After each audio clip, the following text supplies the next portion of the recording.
Join me behind the scenes as I introduce you to my friends, the people who make your favorite films and TV shows, the people who make the sounds of Hollywood.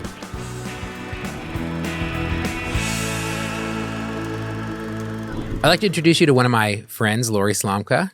Lori. Hi. Hello. How you doing? Nice to see you. Welcome. I'm very excited to have you here. You have one of the most interesting careers in post-production sound. Your first credit was in 1985. Yeah, 1985, probably Clue. Clue, that's right. Yeah. And you were a sound assistant on Clue. In those days, before that, I had worked for Aaron Spelling. Well, you come from a sound family, right? Sound family. Your My dad was a sound supervisor. He did Raging Bull and Close Encounters. So you grew up in the Hollywood sound world. I grew up in it. I understood it. I always wanted to do it. Yeah, your father, Chester, is a little bit of a legend. Yeah, he didn't want me in the business. He didn't allow it. I went behind his back, mostly because in those days, in the early 80s, there were very, very few women. It was a male-dominated industry, and he didn't want, his little girl to be involved with people that had, were using bad language or whatever, Oh, boy. Oh, I know, and I had a trucker's mouth from that day on. But I did start with Spelling, and then... in those days you had to get into the union, and a friend of mine was able to get me into the union on Clue. And on Clue, I was the apprentice sound editor, which we were all on film. So everything was on film. The sound was on film, the Foley, which is all the footsteps and the ambient sounds. Everything had to be built separately into reels, 1,000-foot reels on film. There was no digital. There was no tape. Everything was done on film, 35 millimeter mag. And completely different than the way we do it today. Oh, absolutely. There's no comparison. It took much longer to get anything done because film, you couldn't fast forward.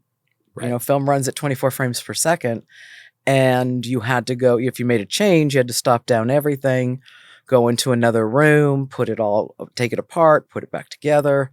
And it just took a lot longer for things. People really knew their craft. So you had to be an apprentice editor, and then, apprentice sound editor or music editor, picture editor. Then you had to serve a certain amount of time as an assistant, and you couldn't get around that. There was no way to just jump from walking in the door to becoming an editor.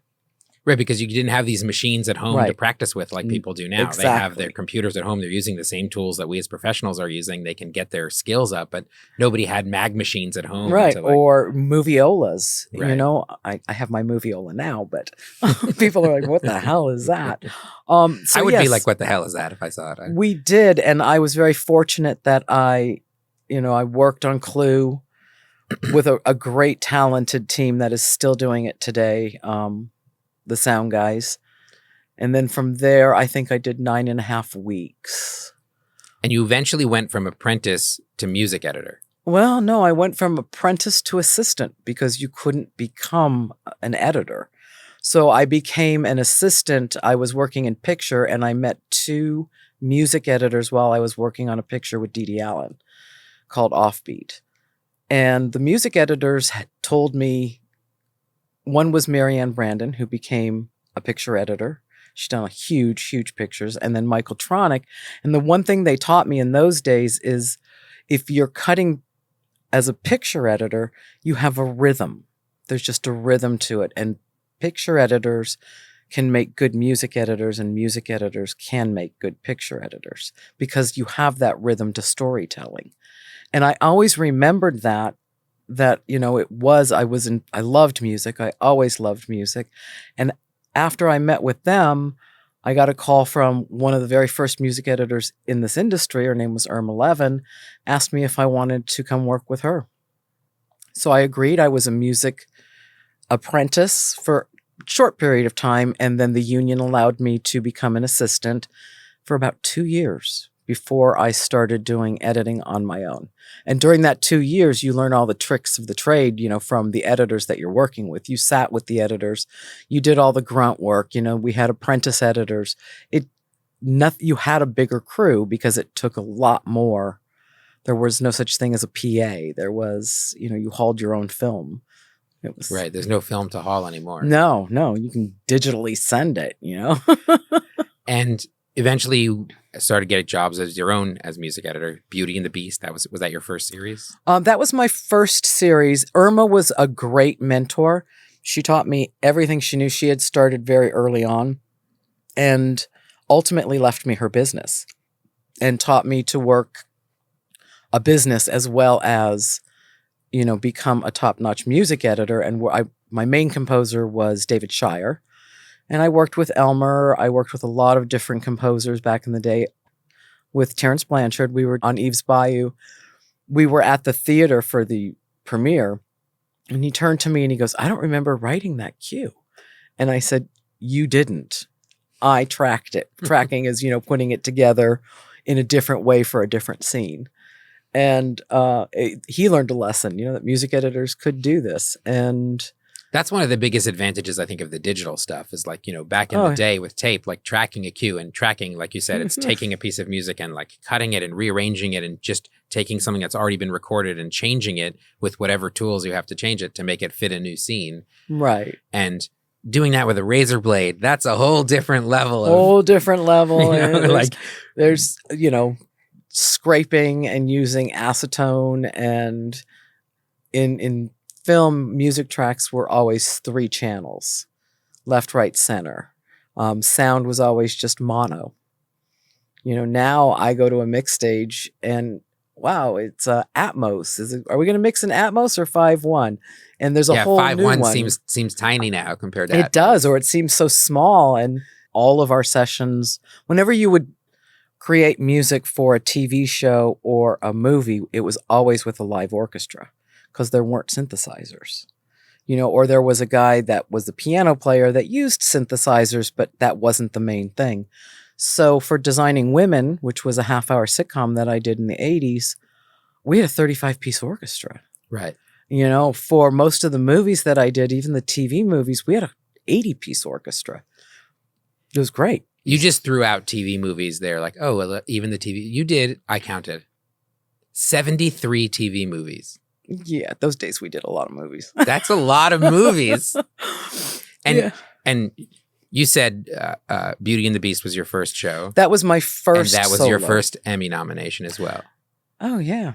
Yeah. First show, first Emmy nomination. It was we started a little bit in digital, not music-wise, but the way that we would create notes for our composers. Prior to computers, we did it on a typewriter, and composers were an amazing group of people because they would only see the film or the TV show, the episode once in a theater, and then that was it. They would go back. I would type up notes like, 1 second, the guy turns his head to the right. 2 seconds, he starts saying this dialogue. And it was pages and pages of notes. And that's what they wrote to. That was the music. That was how they wrote their music, was to this breakdown that I would do. And the next time they saw it was in a scoring stage with the, musicians, and no audio. Just the picture and the music, and sometimes it worked. Sometimes you had to make changes on the fly, and they were fascinating to watch, and I loved it. The job was so different. It was so different. They were so talented. The musicians, he would say, I want to make this change, and then all the musicians knew how to take their parts and change them, to accommodate. And it was a beautiful thing to watch, and every day I had an 80-piece orchestra playing just for me. It was really a spectacular time, and I have to say I did love it. It's hard. When I started as an assistant composer, and even in the beginning of my working as a music editor, we got orchestras a lot, all the time. We did shows where orchestras were like, it was at that point, it was like considered a bit of a luxury for the fancier shows, but now it's nobody. Right. It's not nobody, but it's very rare to get an orchestra every week because, we can make all those sounds. We get an orchestra every week on Only Murders in the Building still.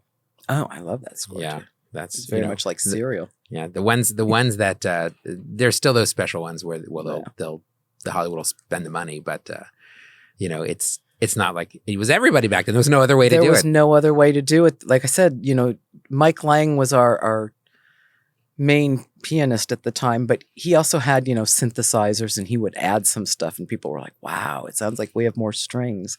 And then ultimately the samples started. So they would start sampling instruments, and it started to sound more and more like the live musicians.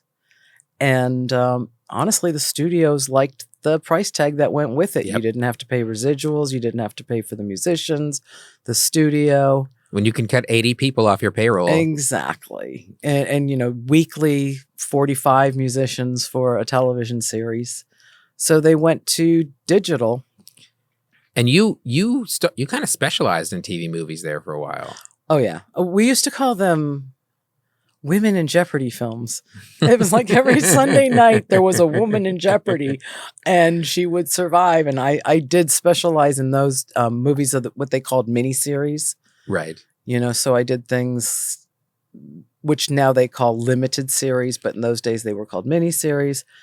And then I also started my company, and I would have my music editors that I hired do some of the other series that I just didn't have time for.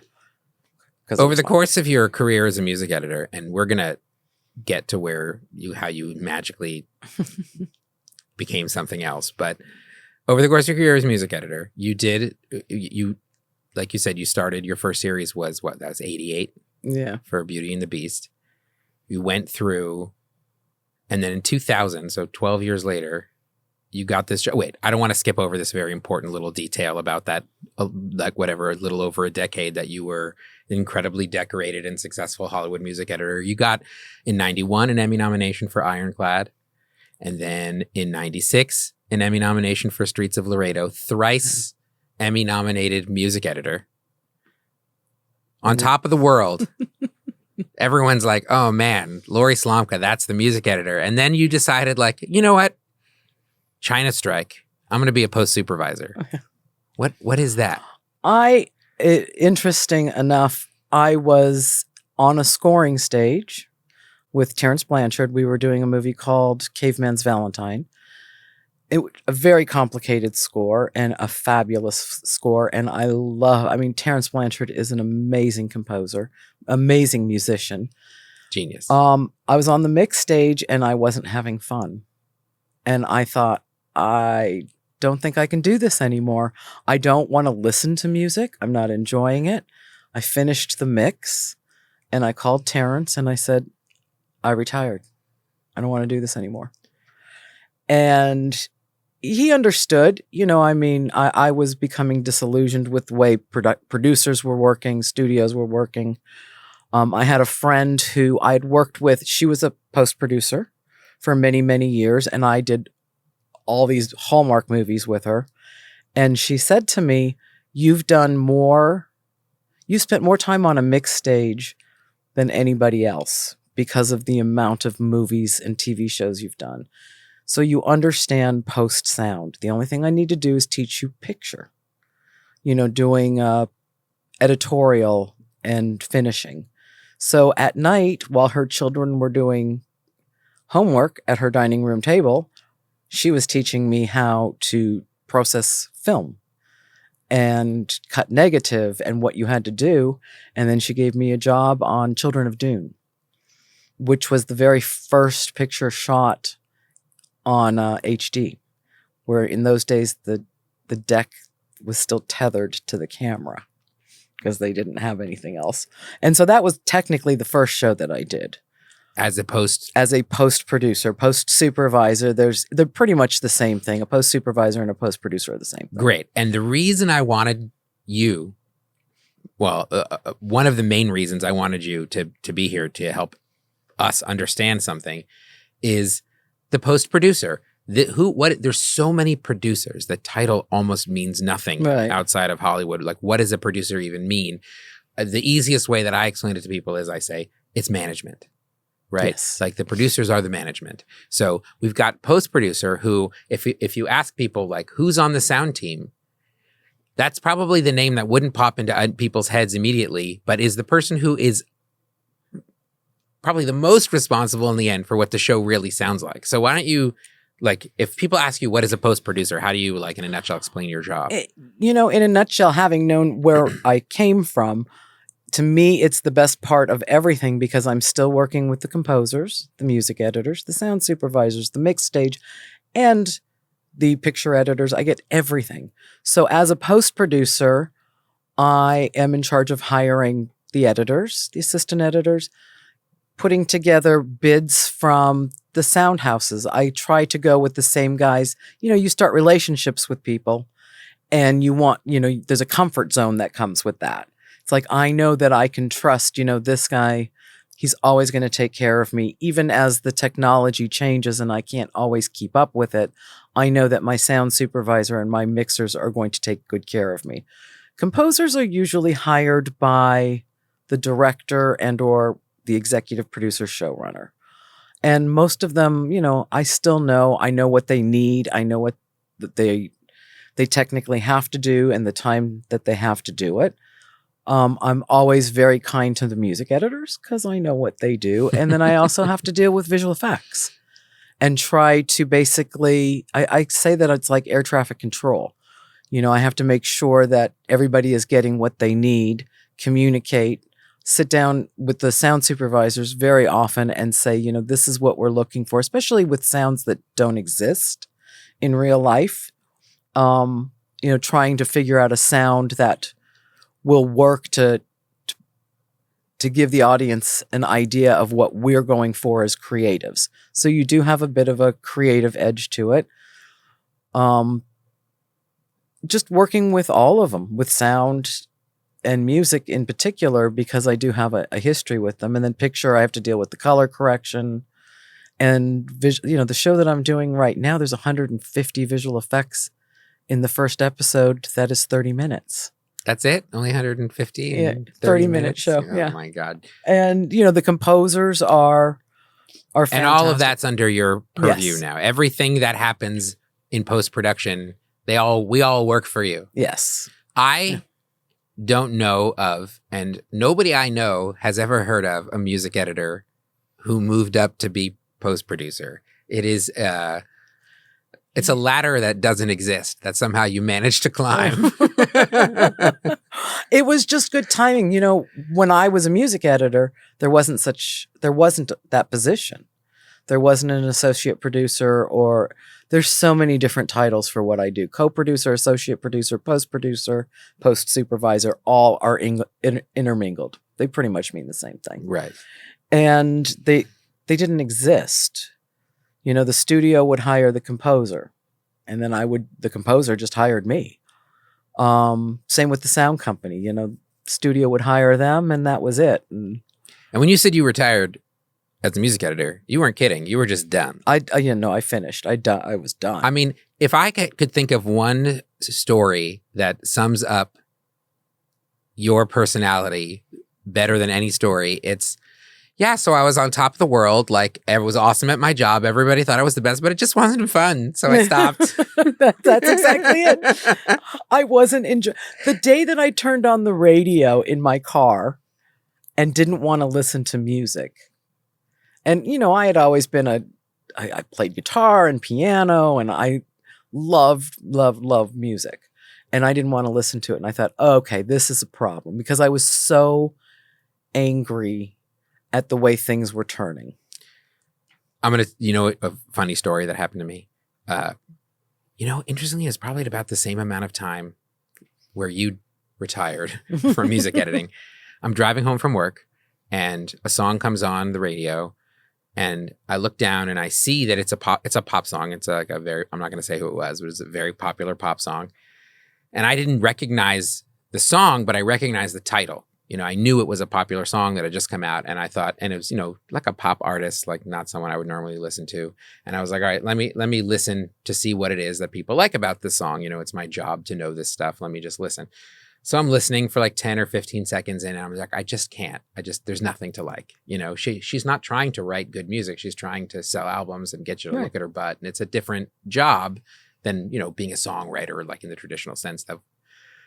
So I changed the station, and as soon as I changed the station, it's like if I were music editing that scene, I would have said the timing is too perfect to be realistic. So you have to make it more realistic. I push the button and it's like right on the first lyric of The Pretender by Jackson Browne. Like this, like a masterpiece of a song. Right. And in that moment, it hit me like what was the difference between what she was doing and what he was doing. And it was none of the things that we learned in music school. Like, it wasn't like her pitch or her intonation or her vocal control or none of that stuff. It was her intent and his intent. Like he had something he wanted you to think about and something he wanted you to feel. And she just wanted you to buy her records. Like it was they're doing a different job. And then the next thought that hit me was, oh my God, I've become her.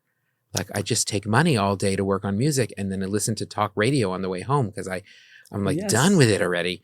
And I like made a decision, like that knob of being a musician for hire and a musician for passion. It slowly turns down until it clicks off and you never noticed it happen. And when I noticed it, like I went home and wrote like 10 songs and like recorded an album. I was like, I've got to get it back. And it's like, you have to do something in that moment because when your passion becomes your job, something happens eventually. They taint each other, I think that there are people out there that that doesn't happen. I think in this industry in particular, it's always changing. I'm learning something new every show that I do. I learn something new, and it's because of those changes. Even the economy and streaming now and everything else that goes with it. Everything has to change with it, and sometimes those changes don't necessarily make things better. Well, it's funny because like I never cut a piece of tape in my life or a piece of film ever. And the joke that I always make to people is like digital audio and I arrived in Hollywood on the same flight. And like, that's why I have a career because I was like a young kid who knew how to use computers back when that was a thing. But that's like the moment you stopped. Yeah. You stopped right when it all was going digital. You were like, I'm done. And now I'm going to be your boss. Yeah. And that's how we met.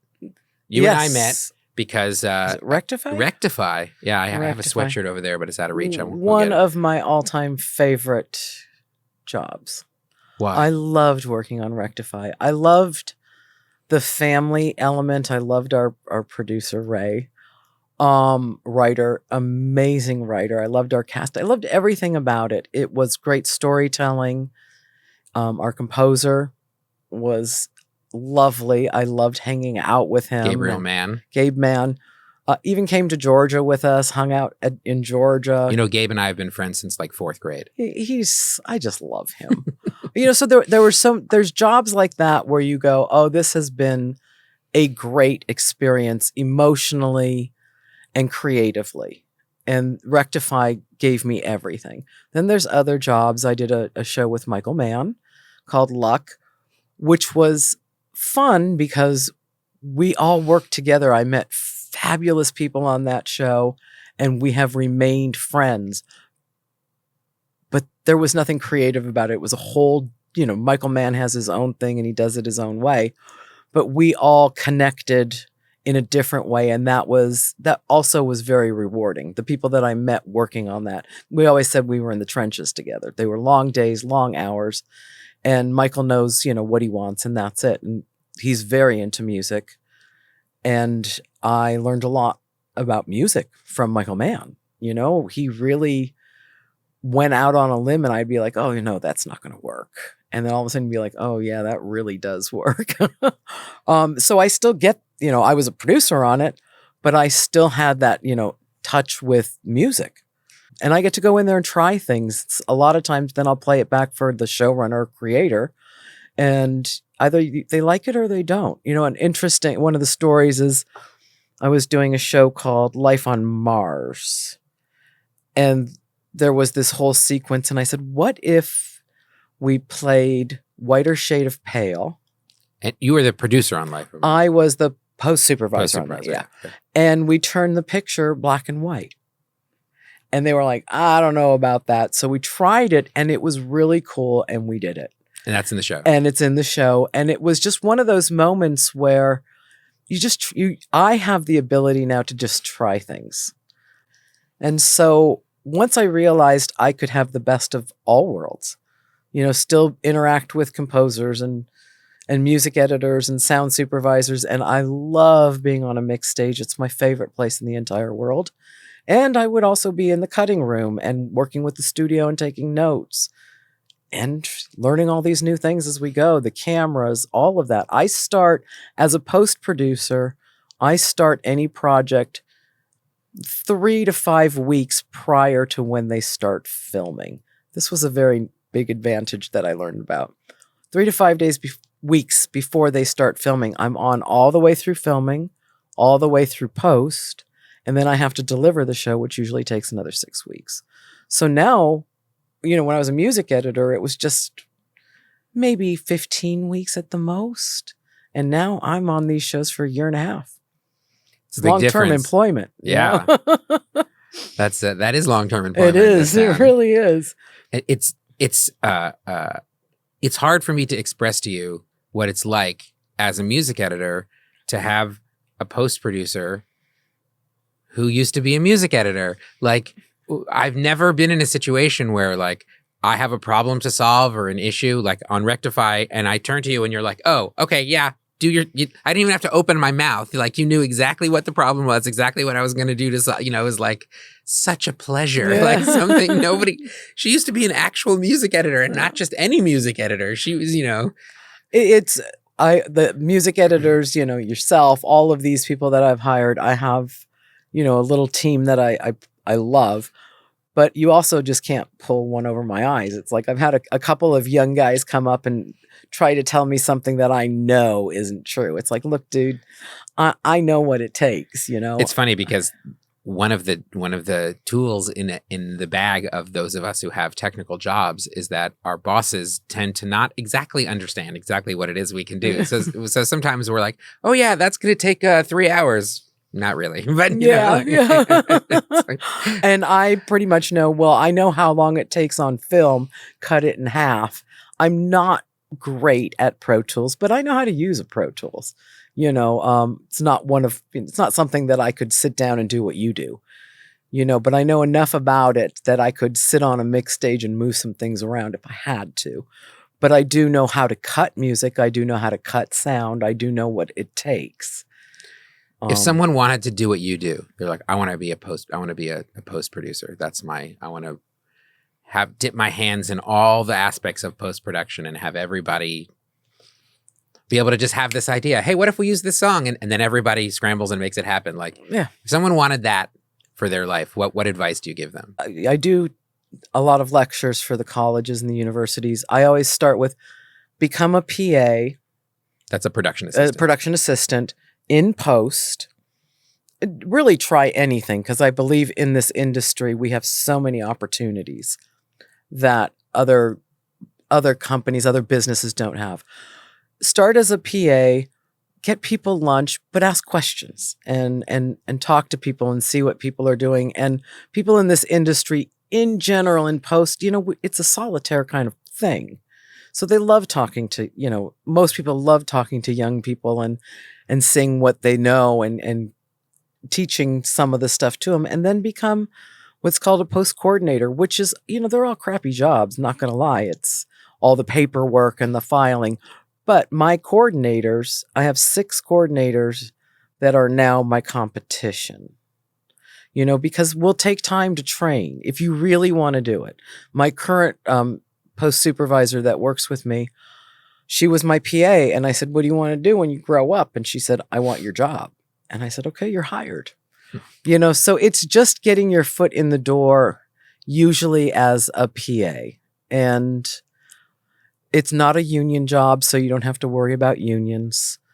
Because the union jobs, it's a whole different way of getting in. Did you know Tristan became a producer at Marvel? So Tristan, just so people understand, is one of those. He's one of the young guys that I trained, and now he's producing. And now the show he is at Marvel. producing for Marvel on the Disney Channel. I'm very proud of him. That's why. It's just as a sort of side note here, I have also started training music editors, and now my music editors have started going out into the world and having their own careers, and Andres Loxley, one of an incredible music editor who's currently nominated for Cobra Kai. And I feel this sense of pride that Cobra Kai got nominated. And then I'm like, wait a second, that's my competition. Exactly. It's like, you get those people out there who are just like, I love it. I the- love to see their success. And I'm always happy that they've passed through my life and we've had a good experience. It's all about, I'm lucky because I love what I do. Love the people. Do you ever miss being a music editor? No, Not for a second. not for a second. That's pretty funny. And not for a second. I don't miss, I mean, I see what, hopefully nobody wants to be a full-time music editor. I see what people try to do to music editors, and it's really unfair. Well, I appreciate that. And so I am always very fair with my music editors because I do know what goes into it. Same with my sound team. I know what it takes, and I know how underappreciated sound and music is for any project anywhere, film, TV. And so I try to treat them respectfully and give them what they need. But there's a lot of producers out there that think all you do is push a couple of buttons and something's cut. And if you can't do it that way, they're hollering at you. And I just don't believe in that. I don't want to be on the receiving end of that. I think there's a lot of disrespect. I appreciate that you see it as disrespect. I see it as more of like a lack of understanding. Like it's very Ignorance. hard for people to really wrap their heads around how much work goes into making, the soundtrack. And I don't mean just the music. I mean all the sounds involved in anything. And even a lot of post-producers still don't get it. And a lot of that is because you spend your days in the room with in an office with picture editors, and the sound department's somewhere else. Oh yeah. And so most post-producers haven't had the experience of ever even having been in the sound department or seen how many people are working how hard and, on how many little details. And it does make you, in my opinion, like one of the best post-producers in Hollywood. You're so that sweet. You understand the sound side of it as, I don't know how well you understand the picture side of it because I don't understand it at all, but better than any post supervisor I've ever met because it's your world. It's where you came from, It is, but it goes back to what I was saying. If you want to be a writer or a director, yes, serve your time in post because the more you can learn about how everything is done, the better you will always be at your job. I highly recommend it. If you want to be a director, spend time in post. Understand what we can do to help you as a director or as a writer. Because writing in post, we're just rewriting the scripts because we're telling the same story, but we can change it around. Right. And we can change the mood with the music. And we can change, if you've ever watched or had the opportunity to watch a horror film with no sound and music, it's pretty dull. And then you add that music and that sound, and I won't watch them because it's too scary. So music and sound can change the dynamic of any TV show or movie. It changes it completely. Learn what other people do. I don't know how to do visual effects because it's part of a world that I've never done. So I went and spent time at a visual effects company and I hung out with a visual effects supervisor. That's a hard job, and not that it's really on topic for this show, but like you said, it's taking over. Everything is visual effects now. So you should know something about it. And I think that it's very important as a producer to understand everything that is what we're trying to achieve with the people that are working with us. And visual effects is one of those things, in the old days, visual effects were for things like explosions and laser beams and aliens. But now it's like we do these, regular old shows, sitcoms, dramas, and there's 100 visual effect shots in there. Absolutely. The audience doesn't even know what is and isn't a visual effect. No. And I don't sometimes. It's funny. On Rectify, I had an interesting technical issue as a music editor that I had never had before, because all of a sudden there was this new technology that allowed them to change the speed of the shots. So if an actor turned his head, they could change the speed at which he turned his head. And that was starting to happen all over Rectify. And I'd we'd have a piece of music that was to picture, and the picture didn't change, the cut didn't change, but it doesn't fit anymore. Yeah. And I'm like, what happened? And like, oh, they sped up his head turn. Like, oh, I can't speed up the music for that one shot, you know? And it's like these like, you know, tools. Tools. Yeah. They're really just is about tools. And yes, they were non-existent when I started, but they are there now. And it's understanding how to work with them and what will work ultimately and what it does to a music editor. You know, when I'm sitting there going, well, how bad is this going to make it for the composer? And we're working with a lot of composers now that are songwriters, you know, that they're from a band, and, you know, having to work with them. And that becomes a huge job for a music editor, because now they have to work with composers that really don't know how to compose. Right, it's but not they're the just same great. job, Yeah, but they're great musicians and great you know, musicians. They can get the music right, but getting it to picture, that's a whole Absolutely. different So that discussion. becomes the music editor. And I don't think people understand, you know, I've had that a lot of times where people don't understand, oh, it's the music editor that actually made it work. Yeah, we're like the visual effects. You don't even realize we're there. Exactly. And that's what you want. You know, you don't want those bad edits where you're sitting there and all of a sudden the music goes, ugh, and you're like, oh my God. Yeah, that's when I figured they didn't have a music editor. Exactly. Yeah, they made some picture editor, sound guy do it. And, you know, it's the same with the sound teams. Our expectations of them these days is to have it bigger, better in less time. And I'm of the theory, well, I get that you have a budget because it is a business and there is a budget, but I will feed you the entire show as often as you want it so you know what's coming. A lot of people don't do that until a picture is locked. And I'm like, no, it helps them if they know in advance. You're saying one of the secrets is collaboration. Yeah, always, always. And not trying to keep things secret and letting people know that this isn't going to be the final, but this is what's going on and this is where I think it's going. And I want you to be aware of it now and not when you just have 2 weeks to work on it. A lot of times I define my job as professional collaborator. Yes. Yeah. It's and I'm fortunate that I get to work with everyone. And there's a balance between music and sound. And there's often these strange places when I did True Detective where it's like, well, is that music or is that sound?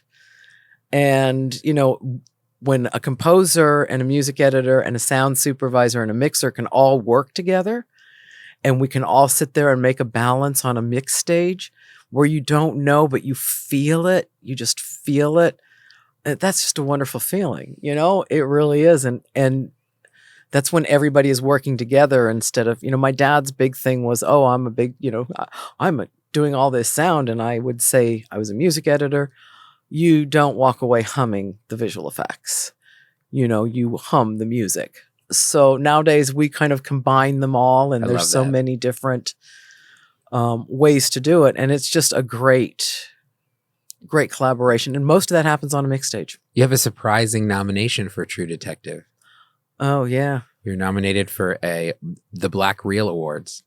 Oh, yeah? Did you know that? No, what's that? It's an award given to shows that help move forward the African American community. Oh, I did not know that. See, Yeah, see? I'm learning every day. I did not know that. That's something that I think a lot of people don't realize, that we get nominated for a lot of awards that don't even bother to tell us we've been nominated unless we win. It's a weird thing. First of all, I never heard of it, and I never knew that. And it was, you know, that was an interesting show for sound, because Mahershala and Stephen play these different ages, you know, young, middle-aged, and old, and it would happen within, you know, a scene. And so it was the music and the sound that changed to kind of help the picture portray what era we were in. That was with T-Bone. And it was just, you know, again, having to use these different sound and music collaborations to help us tell that part of the story was very important to that story. What about now? Are you working on anything interesting right now? I'm working with, it's so bizarre. It was one of those, it's called I Am a Virgo, I'm a Virgo, Boots Riley. I'm a Virgo too, actually. Are you? Yeah. I'm an Aries. When I read this first script, I spoke with Boots. Boots is, you know, a great musician. And I said, I don't care if you hire me or not, but you've got to tell me what happens. It was such an interesting script. And it's so interesting. I can't even really explain what it is. It's funny. It's touching. It really makes you think about society. It's a 30-minute show that'll be on Amazon next year. Can't wait to see it. It's bizarre. This has been super fun, Lori. It has been wonderful. Thank you for making me feel comfortable. Oh, thank you for sharing all of your experiences with us. You have such a unique perspective. Like, nobody's really been through the Hollywood story that you have. I've been around. It's really, we are all grateful that you have been around. It has been so much fun working with you and knowing you and having you here. And I appreciate it. And, it's a fun job. I've been doing it a long time. And hopefully for a lot longer. Yeah. Thank you so much. Thank you. Thank you so much.